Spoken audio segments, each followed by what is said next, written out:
And with North Korea firing off 2 more ballistic missiles earlier today, it has now been a record year for missile tests coming from Kim Jong-un's regime. Joining us now to discuss what this means for the region and the world is John Jordan, former Naval intelligence officer and member of the Hoover Institution Board of Overseers. Thank you for being here.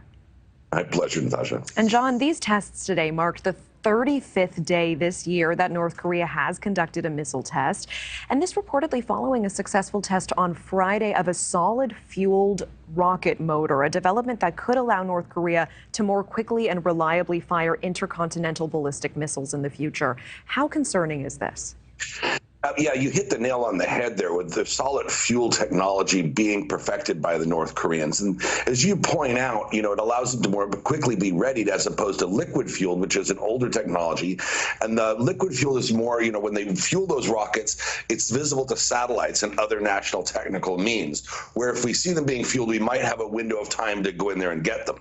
Solid fuel technology, on the other hand, they're pretty much always in a state of readiness for launch. Now, that technology took us a long time to get right and to get it to the point where it was reliable. But if the North Koreans are able to do that, that narrows our window of ability to go in there preemptively and take them out should things get tense in the Korean Peninsula. And while we have you, I also want to get your insight into the situation in Ukraine and Russia as well. There's been talk this week of Putin preparing his hypersonic missile that can hit any target in the world in less than 30 minutes, 27 times the speed of sound. Do you think he will do whatever it takes to win ultimately, including potentially launching this avant-garde missile? Well, first of all, it depends on what's on top of that missile. What's a conventional weapon used on Ukraine? Well, then it just becomes a question of will it work? And will it work in the face of the Patriot system that's about to be delivered there? We might get a chance to find out. Now, as for the speed of these weapons, I mean, let's, the West needs a little perspective here. Is that ballistic missile technology, which the U.S. and the Soviet Union and China and England and France have, are also hypersonic in that sense and able to hit anywhere in 30 minutes in the world. And so that technology has been with us now for about 50, 60 years. So the question is how are these new weapons going to change the calculus on the ground in Ukraine? Can U.S. systems intercept them? Will the Russians put a nuclear weapon on top of them? And lastly, whenever you're dealing with Russian weapon systems, you have to ask yourself, does it actually work? We may get to see all of these things. The Russians have deployed the MiG-31K jets, which ostensibly launched these systems, and in Belarus and made them ready. So we'll get to see. But as for nuclear weapons, the entire Russian nuclear command and control system would need to sign off on that. And there's questions whether or not it's militarily viable or practical, and whether or not it's more risk than reward from Russia.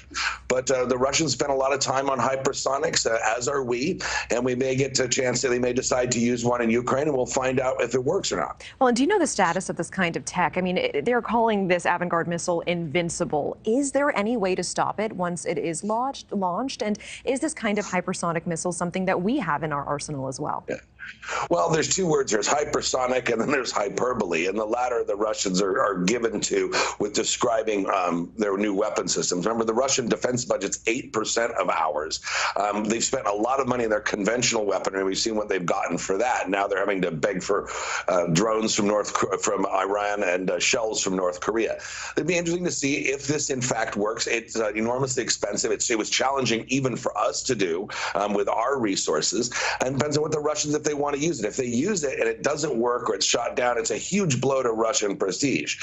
And if it's just a conventional weapon, is it militarily viable? Is it really going to be useful? And is that worth the risk to them of it being either shot down or not working? And that's the calculus that's before President Putin and the Russian general staff right now. Okay, I appreciate that insight. John Jordan, thank you so much for your time tonight. My pleasure, Nash. See you next time. Thank you for watching. Go to newsnationnow.com to find NewsNation on your television provider. And don't forget to click the red subscribe button below to get more of NewsNation's fact-driven, unbiased coverage.